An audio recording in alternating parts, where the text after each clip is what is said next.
Alors, démonstration de l'expérience avec la bouteille qui flotte et qui coule.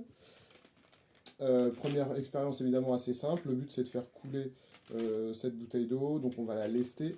Là j'ai choisi de la lester avec des billes, on peut prendre n'importe quoi d'autre, du sable, du riz, des petits cailloux. Deux petites règles en métal.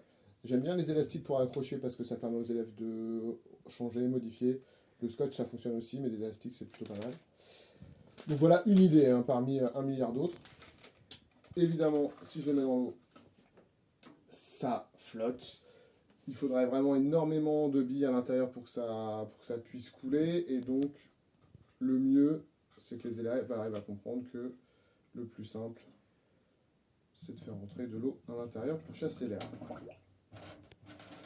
Et donc là, on a notre bouteille qui a coulé. Ça, c'était la partie facile. La plus complexe, c'est réussir à trouver un système pour faire flotter à nouveau cette bouteille. Donc, un tuyau ici sur lequel j'ai accroché tout simplement un ballon avec un élastique. Encore une fois, l'élastique, c'est très bien pour pouvoir revenir en arrière.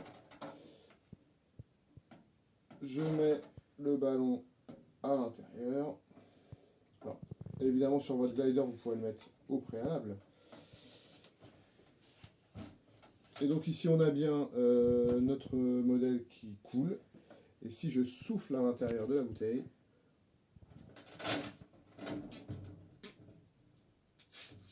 ici, on voit le ballon qui gonfle. En gonflant, il chasse l'eau à l'intérieur. Évidemment, la bouteille devient plus légère et peut à nouveau flotter. Je maintiens ici avec mon pouce le tuyau pour éviter que l'air ne puisse sortir. Et si je lâche, l'air s'évacue, l'eau rentre dans la bouteille.